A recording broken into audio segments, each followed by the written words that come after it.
Well, I'm delighted to welcome my regular guest back today, Marcel Salazar. Marcel, how are you? Hello, thank you so much for having me again. I am actually very well, surviving the quite chilly weather at the moment. Can't complain though, the sun's out. It's a bit fresh, isn't it? It's very fresh. It's very fresh. And I'm riding a motorbike as well at the moment, so I really feel it when I get up to a certain speed. I can imagine, yes. You're going to Yes, have gloves and thermals and a lot on in this weather, I- yeah. I've got that. I've got my thick jacket on, I've got my undercoat on, I've got my gloves on, and it's pretty bitey. It's bitey, but Right. it's good. I can't complain. Okay, Marcel, you're going to be talking to us today about stretching. Correct. And could this really sort us out? What is the whole principle behind Yeah, stretching? yeah.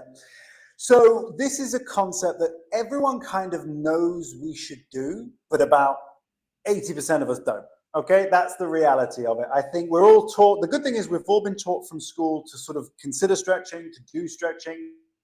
There's a little bit of confusion about when to do it, when's the best time, and then also, of course, how to do it. So, of course, what ways are there to do it?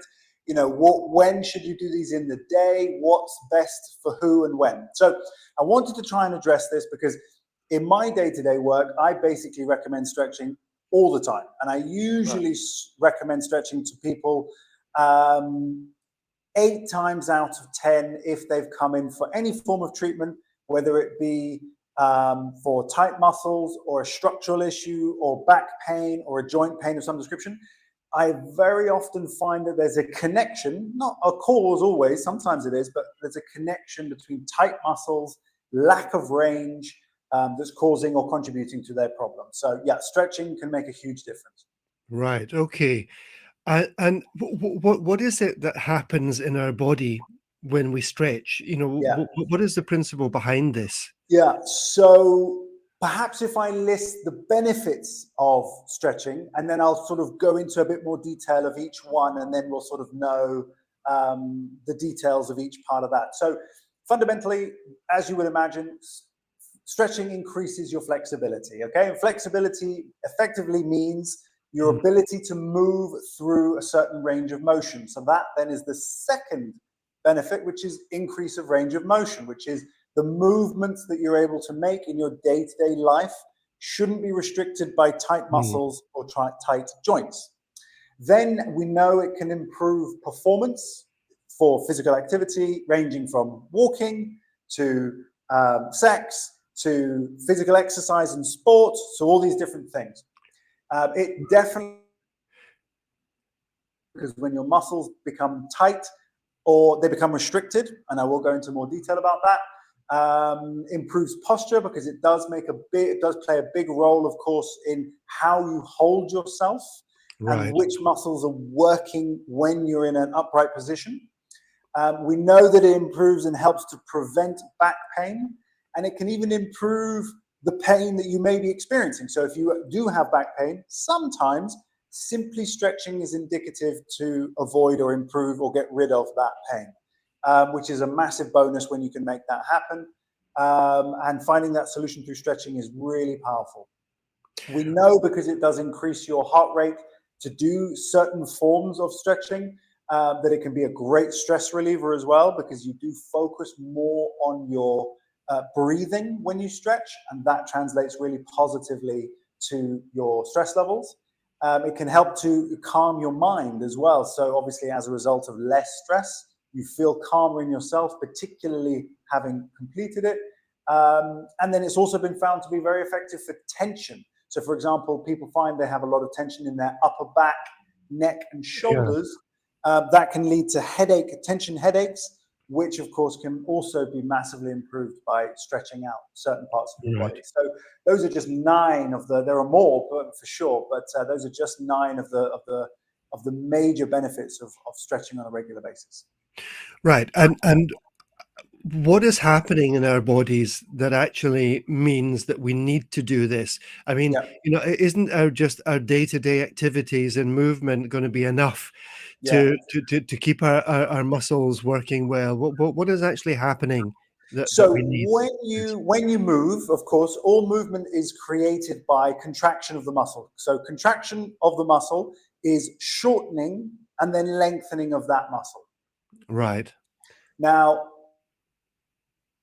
confusing because very often lengthening would mean that you're kind of elongating a muscle in this case. So let's think about a simple muscle like the bicep muscle. Okay, so when you bend your arm, your bicep muscle pops up and it's contracting in the middle there because that's the muscly part that will pull together to contract, and the muscle becomes tendons, and the tendons pull on the bones, or in this case the joint of the elbow, which causes a movement. Right. Without muscles, you have no movement whatsoever. So the muscles are fundamental. So when we're walking, we're contracting the muscles in our lower body and our legs. And what's happening is that each one of those muscles is working in unison, alternately. Let's say the quads, the glutes, the hamstrings are working in a pattern of contracting and relaxing, contracting and relaxing. Yeah. So as we age, or if we're very physically active, we are contracting and relaxing the muscles, but they don't relax very well after a certain age, or if we've really pushed our muscles particularly hard. So as we age, our body's ability to recover, or in this case, relax, is limited. Right. So then the muscle stays contracted and tight, and over time, this begins to reduce your range of motion. So in this case, let's go back to using the arm example. If I'm using my bicep a lot and I'm not straightening my arm enough to maintain my full range of motion, I'm going to end up being stuck with a bent arm, and that will be as far as I can go. Right. Okay. So that example is obviously better referenced in other parts of the body, maybe the quadriceps or your lower back or your abdominals. If they all become too tight, they pull on the joint that they're attached to, and they start to reduce the range of motion that joint can manage. And so what's happening is that the muscle becomes tighter, blood flow is restricted, and the tendons at the either end of the muscle also will become stiffer and less mobile, less flexible. Right. So is this just an age thing, Marcel? Oh, sorry, we're coming and going a little bit, but is this predominantly an age thing, or does it happen right across the ages? It happens right across the ages, but it increases the older we become. Right. Okay. So yeah, it gets worse, and our body's ability to relax and recover reduces as we age. But there are absolutely ways that you can limit that decrease in recovery and decrease in flexibility, and that is, of course, by utilizing the muscles and by stretching the muscles. Yeah. Now, are we talking sort of exercise here or exercises to? Yeah. Yeah. So it is absolutely both. So the best way to stretch is to exercise beforehand. Okay. So what was very much taught at school, and I was taught this too, which was that you would stretch before exercise. Right. And I think anyone listening to this would agree that yes, you normally are told to stretch before you exercise. Now, you can do that, but there was quite a lot of research to show that actually doing too much stretching, so holding on to a stretch before you've started to use any given muscle, is actually detrimental, particularly to intense or moderate level exercise. Right. And if you do that, then you're effectively preparing the muscles to be stretched. So in a basic format, let's say I wanted to stretch the muscles at the front of my thighs, which are the quadriceps, then what I would ideally want to do is go for a 5-minute walk. If I do a 5-minute walk, that's going to prepare the muscles at the front of my legs. That's not the only thing you can do. You could climb a set of stairs, maybe go up a flight of 10 stairs 3 times, and that will prepare the muscles at the front of your leg. It will prepare other muscles as well, but it will prepare muscles at the front of your leg. And then you could look to stretch. So I always recommend that if most of my clients go for walks, which is important because walking regularly is very important. When you've finished walking, stretch. So before you get in your car, try to stretch, for example, the quadricep muscles. Excuse me. So that's very, very important. If you can stretch the quadricep muscles, that will make a big difference to how relaxed they will be and potentially reduce the likelihood of sore muscles. Right. Yeah, but you know, if I recall, you know, when I was in my fit and healthy days, we used to do cross country running and things like that. And all they really sort of encouraged was, you know, stretch before you start running. There Right. was nothing about warming the muscles up first. It was just like, right, stretch them like this, right, off you go. Yeah. And that's it. That was exactly it. That was the old school way. And you would see that people would be giving it all of this and leaning over and touching Yeah, toes, etc. But what we've learned is that actually doing too much stretching before you exercise can be detrimental to the muscle. So that is counterproductive before. Now, you can do a little bit of stretching. What I mean by a little bit of stretching is you can do the same type of stretches that you do at the end of exercising at the beginning, but just for less time. So you might hold it for right, 5 to 6 seconds and then doing the activity that you're going to undertake. In this case, distance running.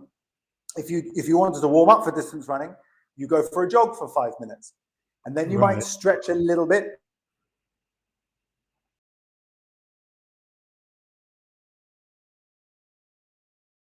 You to undertake the main.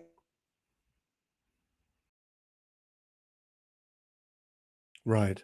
So that's preparation. So there's a warm up. What I mean is quick stretch in terms of duration, and then going into the main event. And the duration of hold wants to be between 15 and 20 seconds. That's the sweet spot. Okay, 15 to 20 seconds.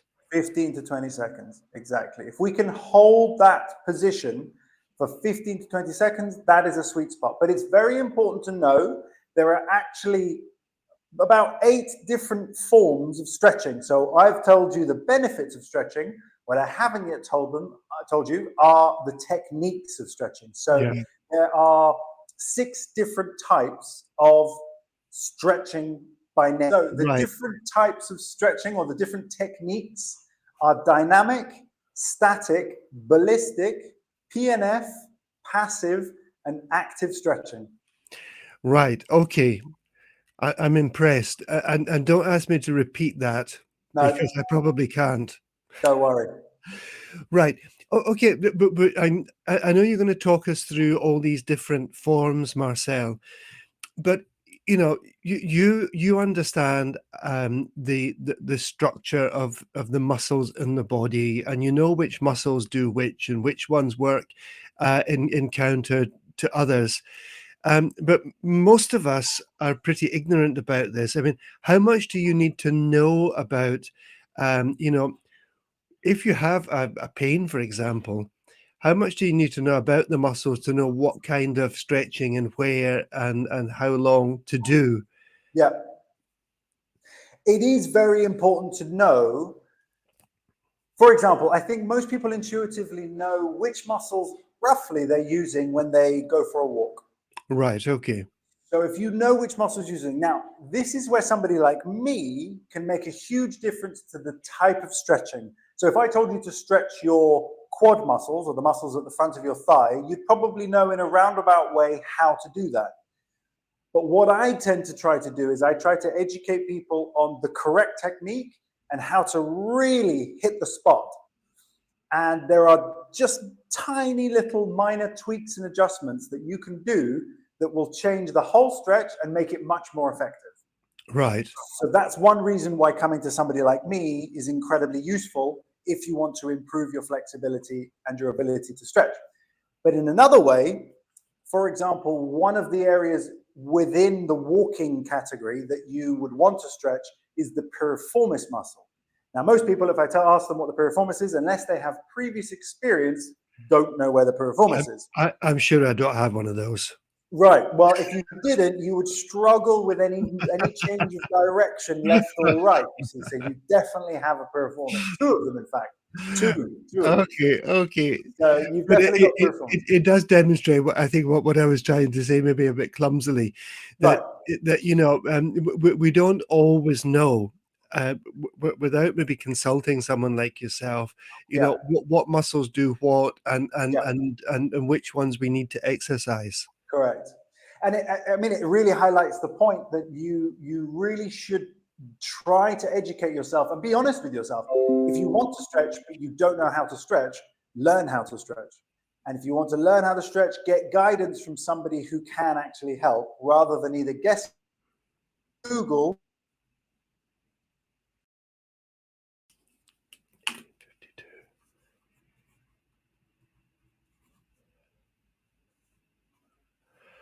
Okay, you've gone AWOL again. Your internet's gone AWOL again.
We're back. I think I think today would have been really crazy if we'd been doing this live, Marcel. Imagine if we had this connection issue and we were live. My God. Right. Okay. So I need to check exactly where we got to there, but you'd certainly talked us through the different types of stretching, well, given us the name of them anyway. Yeah. And I I was think I saying, got to the point where I was saying that it's important to educate yourself and go to right, somebody who can help you. okay. So let me just make a note. Right. Okay. So Marcel, what would you like to do? Do you want to talk us through the different types of stretching, Yeah, and what they are, what purpose or what benefit they serve, and maybe even when we should be doing these things? yeah, yeah.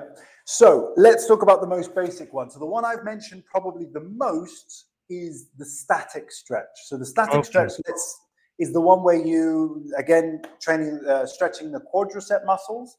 If we were to stand holding onto a bench or a fence or a door, and we were to aim to pull the foot towards the buttock. So we bend at the knee, grab our foot if we can, and bring the heel to the backside. That is a static stretch Right. that would stretch out the quadricep muscle. Now, what I recommend to my clients is to ensure three things. One, that the knees are in alignment. So your knees shouldn't be very far apart, and one shouldn't be in front or behind the other. It's just that the standing leg and the bent knee are in alignment. Right. Then that the hips are pushed forward. So very often, if your quads are tight, your bum will stick out backwards. So you want to push your hips forward, and then that your chest is elevated and you're standing up straight. Right. If you do Okay. those three things, which is quite a lot to remember, if you do those three things, you'll stretch in a whole different way and it will really hit the spot. And some people won't be able to do it properly at all. And that's the goal to try and achieve. Right. Yeah. So Well, that's a static stretch. I know that one exactly, because that was the one that you encouraged me to do, and Correct. actually I still do it from time to time. I don't do it every day, Every but day. from time to time it's like, yep, I can feel something pulling here, and I do Good. that, and actually when you're doing it right, because Yes. you can feel the muscle pulling Right. down the front of the leg. Yep. And, if it's very stiff, you can't get your foot right up to your buttock? Correct. That's it. That's exactly right. And that lets you know what I try to go, unless there's a knee problem, if you have a knee problem, that's a limiting issue, right? If you have a knee Right. issue that's limiting your range of motion mechanically inside the knee, that's something else. But if you don't have any knee issues, if you struggle and you feel extreme tightness in the front of that muscle, it's because that muscle is excessively tight, and that can have all forms of issues ranging from being a problem at the knee to being a problem at the hip to causing problems in your lower back because Right. it's connected at both ends. So that's a good indicator. If you can bring your heel to your backside, some people may find they bring their heel to their backside and suddenly they get this twang in the back. And again, it shows you a connection there, you see? So Right. it's very, very interesting, and it can be very, very effective to just improve the stretch or just implement a stretch, and suddenly the back becomes much less of a problem. Right. Okay. Yeah. So So that was static that's stretch. a static That was stretch. just one of them. Yeah. Right. So dynamic stretching is where you have an active movement in order to stretch the muscle. So in this case, let's say, for example, something simple. If we were to be in a standing position and we spread our legs wider apart and we lean to either side with our Okay. hips, either tilting the hips like so, like a ship, or leaning over to one side, you'll feel a pull on the inside of your thighs. And that's a Right. dynamic stretch. So basically anywhere where there's a stretching feeling with movement. That's what dynamic Right. stretching is. So it's stretching with movement. Simple as that. Right. And what is the purpose of this? Is it Yeah. just simply generally improving the flexibility, or Yep. would you recommend that for someone with a specific problem? No, so that's a very good question. And that's where the differentiation of these stretchings becomes important, because dynamic stretching is best done before you exercise in order to prepare them for exercise. Right. So this is where there's a difference between static stretching and dynamic. Dynamic is best done before you do your main event because there's movement with stretching. So that starts to Right. prepare the muscle without providing excessive amounts of stress and without incurring the physiological response to stretching, which is what can create problems later on. Static stretching is best done after exercise in order to Right. increase range of motion, improve recovery, and it reduces the risk of injury. Right. Okay. And I don't know. We touched on this long time ago. I think. And am I right that in the dynamic stretching, um, this is the sort of thing that you might do before an activity, and that you would kind of almost mimic the activity you're going to be doing. Was Correct. that? Yeah. Absolutely, absolutely. So if you are going to do, that's why, for example, a 5-minute walk would be a dynamic stretch warm up for a jog, or a Right. walk or a run. A jog would be a dynamic warm up for a run, for example. Right. If you're going to do a bench press or a shoulder press, you would do that movement, but with much less weight. Of course. Yeah. And that is a dynamic warm up for the given exercise. And that massively reduces your risk of injury, but it also, most importantly, prepares the muscle for what you're about to do. Right. Okay. So, Marcel, we're Yes. going to take a short break now, All and right. then we'll come back. And after the break, what is it you're going to pick up with us? So we're going to talk about the different varieties of, with a little bit more detail about the different varieties of stretching techniques, particularly how I can help you actually. And then we're going to talk about whether or not, there are some exercises and stretches to be avoided, but I don't Right. want to overwhelm our listeners. So we'll keep it as straightforward and as simple as we can. Welcome back, Marcel. Thank you. You've got us all kind of stretching and bending over and various things from our dynamic and static stretches. What would you like to pick up on now, Marcel? What are So the other things? those absolutely, those two types of stretches people can do absolutely by themselves. So once you learn the basics, the good news is you can do that by yourself. Right. You can learn from a professional and then you do them by yourself. And it's highly recommended that you do those. If you can do them daily, your life will change forever. So referring to the title of this this whole show, If you do stretches on a daily basis, you will probably change your life. If it's the only thing exercise-wise you change, it will change your life for the better, because what it can do for your body is really tremendous, and it is Right. absolutely fantastic. And I dare people listening to the show, watching this on a replay or on YouTube or wherever you're listening to this, try stretching for a month every single day, and then come back to the video and put a comment and suggest in what way has it changed. I think I could Now, probably what do I that. wanted to share. I think I could Mhm. probably do that better for a month than taking cold shower for a month. Right, there we go. There's your next challenge then. I love it. Good. I would love to hear what you would think after doing that for a month. Yeah, this is a Yeah. little bit easier. Both are good for you, but this might be a little bit more straightforward for you. Or you could take a cold shower after your stretching, of course. But anyway. That sounds like a double whammy. I've got it. I've got it all figured out. But what I do want to talk about are the other types of stretching techniques. Okay. Just briefly covering those, because those would be something that a professional would help you with. So ballistic stretching is slightly more explosive in the way that you do the stretch. That would basically require a little bit more. It's more of a sporting type of stretch. So it would be Right. one that, for example, a jumping lunge is a very ballistic type of stretch. There's a bit more effort involved with it. Right. There are lots more. I won't go into detail. PNF is one of my favorite stretches. PNF stands for proprioceptive neuromuscular facilitation. I love the words. And what that means is that's using your body's own muscles against themselves in order to create more flexibility. That you have to do in a partner. It's very difficult to do that by yourself. It's not Okay. impossible, but it's better to do that with a professional or somebody who knows how to do it. But that works very, very well to accelerate range of motion and muscle relaxation, which is basically what stretching is. Right. To explain that in a nutshell, what you're doing is you're actively using one muscle against another. Right. And I love it. It's very, very clever. Your body will automatically Yeah. relax the muscle that you're pushing against it. In this case, let's use the hamstring muscle. If the hamstring muscle is active, the quadricep muscle has to relax. Right. If the quadricep muscle, which is the muscle at the front of the thigh, is active, the hamstring muscle has to relax.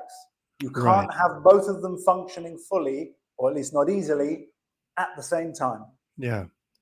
But I think that this is something important for us to remember, or to know, that basically muscles can only do two things, can't they? They can either contract or they can relax.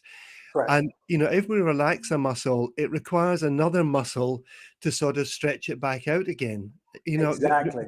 We don't have muscles don't do dynamic things on the sort of outway. They never work in unison. They never No. work by themselves. That's right. Yeah. Absolutely right.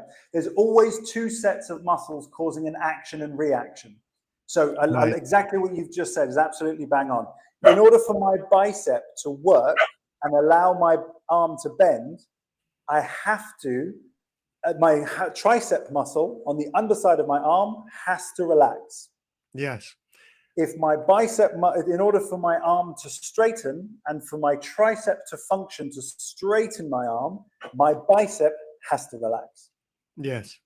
You see? Right. So that way Yeah, they yeah. work in symmetry, and it's Yeah. fantastic. So if I'm pulling up this way, the bicep's working, the tricep has to relax, Relax, yes. and Yeah. vice versa to do the other thing. Okay, I was accompanied by one of my dogs there for a moment, who has decided it's time to go out, I think. So if you give me just 1 second, I'm gonna open the door for him and let him I out. thought the dog was joining the show. I'm a bit disappointed. He was doing a bit stretching, yeah. I Excuse me saw a him. second.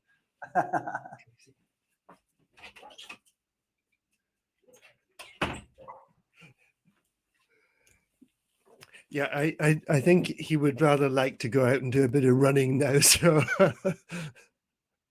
I don't blame him. Okay, so I'm not even going to try to remember what PNF stands for, but we've talked about the PNF, and this is the muscles working in counter to each other. Yeah, Yes, yeah, exactly. right. So the PNF, proprioceptive neuromuscular facilitation, fantastic word, or set of words, You just like is saying really that. You powerful. just like I saying love that. saying Come it. on. I love saying it. I will scream that at my clients. We're doing PNF, proprioceptive. Anyway, so yeah, I love saying it. So that's a really good one, but you do need some help.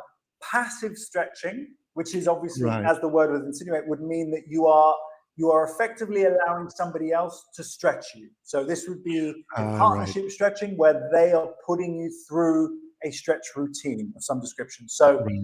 that would be, somebody helping you to bring your leg higher up. If you're lying on your back and your leg is straight up, one leg, somebody would help to push that leg back, for example. Many, Right. many examples of passive stretching. Passive just means somebody's kind of doing it for you and you're going through the motions. And then active stretching, very, very similar to dynamic stretching, is just where you're utilizing the muscle a little bit in order to get a little bit more range of motion. The best example I can think of, in order to stretch the hamstring muscles, the muscles at the back of the legs, you could put a weight in your hands, and if you bend forward and pivot at the hips like so, what the Right. weight is going to do is apply an additional load to stretch the hamstrings of your leg, Right. because your body basically is pulled upright or erect by your hamstrings at the back, because they Sure. help to bring your pelvis upwards. So that would be a form of active stretching using a small weight in your hands in order to elongate the hamstring muscles, or get them to actively work and stretch at Mm. the same time. And what kind of weight are we talking about? I mean, in terms of how heavy, should it be an 8 liter bottle of water or No, no. So this is the thing. I So you can actually use your own body weight. In that example, you could actually just use your own body weight, keeping your back totally straight, pivoting at the hips, and tipping forward. And it's surprising how few people can actually do that, but it is a fantastic exercise if you tip your hips forward, keeping your back totally flat, and try and literally curve in the middle. You will feel your hamstrings begin to pull.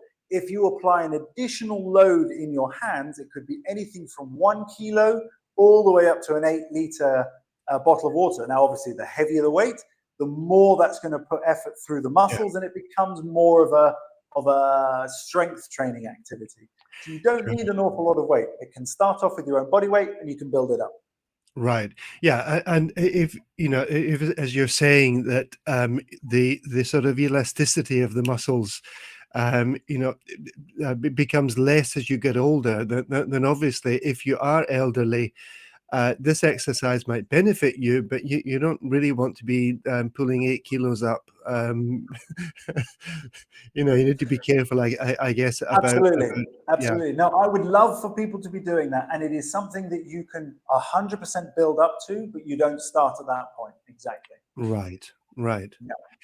So So maybe what I'll talk about now is some of the risk factors or safety tips that I would recommend for people to be aware of. right. Good. Yeah. Go for it. Lovely. So some of the things to be aware of when stretching is, if you have degenerative joint issues, you need to seek professional advice before you start stretching. So if you know you've got rheumatoid arthritis, if you have torn a muscle historically, if you've got scar tissue in your muscles themselves, get professional advice before you undergo any major stretching. Right. If you have lower back pain that is particularly acute, it might be that stretching is the best thing for you to do, but it might also be that you need to get it checked first of all before you go into doing that too aggressively. The other thing is that when you stretch, you should always stretch to where you feel a degree of stretch and a degree of discomfort. What you don't want to do is go to the point of where you feel like something is tearing. Okay, now that sounds logical, but you'd be amazed at how many people say, how hard should I actually feel this stretch? And of course, Yeah. the more you go to reach for a certain stretch position, the more effective that's going to be. but you don't want it to go to the point where you are in sharp or acute pain because you might end up tearing something. That's much harder. I do want to stress that is quite hard to do by yourself. It's hard to tear muscles or tendons by yourself doing stretches. It's easy to do if you are exerting an awful lot of effort and your body isn't ready for it. But Right. if your body is ready for it and you're nice and warm, there's every reason why you can stretch and you can hold a fairly uncomfortable position for 15 to 20 seconds of damaging something. Right. But if you feel acute, sharp, or tearing pain, logically, you may have overdone it there a little bit. Yeah. Okay. So it's really, always good to check. Now, there are some technique things in terms of the old school way as well was bouncing. I don't know whether you're familiar, but let's say people used to bounce into stretches quite a lot and they sort of right. bounced into the hamstrings or they're bouncing the calf muscles down and so on. It's actually contraindicated and should be avoided if you can. Right. If you can avoid bouncing, that's better. It's better to just hold a stretch for the 15 to 20, up to 30 seconds if you want to, on the provision you can feel the stretch, it's not giving you acute or sharp pain, and you can feel the stretch is in the right place. Okay, Yeah. that would be what you want to do. It is hard to overstretch. Most people will not overstretch, but again, like with anything, if you spend 3 hours stretching and you're doing it an awful lot, the chances are you might do yourself a mischief, but I don't think any of our listeners are in that category. No. And like I said before, always be warm for when you stretch. So if you want to stretch your quads, go for a walk before or climb some stairs before and then stretch. Don't get out of bed and then stretch. That I recommend for everybody. Yeah, I never do that. I kind of crawl out of bed and usually first visit to the loo, and then I think about proper movement after that, you know. Right, that's fair enough. That's fair enough. No, exactly. But if you can get moving about first, most people will feel looser for sure. And Yeah. then if you want to start stretching, that would be a great time to do it. Yeah. I mean, I think from what you're describing, and I guess most people who are listening to this will relate to this, that, you know, there is a certain pleasure in just feeling that little bit of stretch on certain muscles. But you Definitely. should really know it's not an exercise of masochism to see how much pain you can endure. You know, once you feel that sort of pull, and it does feel quite good actually. I mean, this is what Pilates and yoga are born from. Right. Yes. Pilates and yoga are born from the principle of stretching. Now, Sure. they have evolved into incorporating static holds for strength or doing certain movements for strength, incorporating equipment for strength as well. But the fundamentals of Pilates is range of motion and mobility. Right. So Joseph Pilates created his concept whilst actually being in prison, which is quite an interesting story. That's for another day, I think, Marcel. Yeah. Yeah, there we go. There we go. He actually was imprisoned when he came up with his concept because he was bored. He couldn't do enough exercise. So he came up with these concepts with these positions, and then he realized he had something here that made him feel fantastic, and he formulated a system. And Right. that Okay. system not only kept his mind, his body in great condition, but it allowed him to remain flexible and his joints supple and healthy. So regardless of his location, he made it work. And Yeah. it's now, a global thing. So, it was a good idea that he put into a proper system. And it's all fundamentally based around stretching and then Yeah. evolved more. So it's very, very powerful. Right. So, but I think from what you're saying here, Marcel, is that you know, this whole principle of stretching isn't really just about you know, if somebody's got an injury, then they need to stretch, or if they've got a pain, then they need to No, stretch to get rid of it. That it's a far more fundamental thing than just dealing with an injury, isn't it? correct. It is as important Mm. and as accessible as exercise. Right. So Yeah. what I mean by that is that if anyone is thinking to start being more physical, you can Yeah. literally start just by exercising, stretching. Right. Yeah. So if you're a larger person or an older person, but you're worried about exercising outside, maybe going for a jog or a run or a swim, and you're worried about that, start by stretching. It is a Right. fantastic way to lead into and build up to perhaps then increasing the exercise levels. Right. Yeah. And So it can I be a was fundamental. I was also thinking as well, that there's someone that we know recently had a fall, and they've got their hand in a cast, the plaster cast. I think it Mhm. was damage at the wrist, fracture at the wrist. Mhm. Now, when that plaster cast comes off, are there things Yeah. this person should be doing in terms of getting the muscle movement back, and Yeah. what should be happening in that kind of situation? Absolutely. So, what I try to recommend as much as possible, if you've been in a cast, you've been effectively completely immobilized. Yes. So, what you want to do even before the cast comes off is maintain your muscle integrity within what you can do in that cast. So, Right. for Okay. example, let's say the wrist is or the whole forearm is encased, Sure. you can still do this. Right. Okay. So if you do that, you're going to be maintaining the tendons and muscles inside there. If you don't use the hand at all of this, which is where your muscles, few muscles in the hand, it's all here. Right. So if you don't use that hand at all, you're going to lose any strength, and you have to start from scratch, because of Right. course you're going to want to use your hand, so you're going to have to start from scratch. So before the cast comes off, you start to do things like this. And what you do is that you don't just do opening and closing, you then use resistance. So it might be that we have a ball in the hand, and then we do Right. this. Yeah. And then it might be that we build up to it and we use something like this, which is a donut squeezer. And this one is 50 pounds, and we squeeze Right. it. And so what that's going to do is obviously start to utilize these muscles even more. Then what we can do is change the angle, and that changes the stress. If we can do that, we can change the stress even more. So there's lots of different things we can do in order to exercise and use those muscles even before. Now, obviously, pain and tolerance has to be taken into account, Sure. but absolutely using it is very important. Once the cast comes off, the first thing you're going to want to do is wash it, because it will be gross. But after that, then you're going to want to utilize the muscles even more, Yeah. and return range of motion. If it's a broken wrist, movement through the wrist is going to be really limited at the beginning.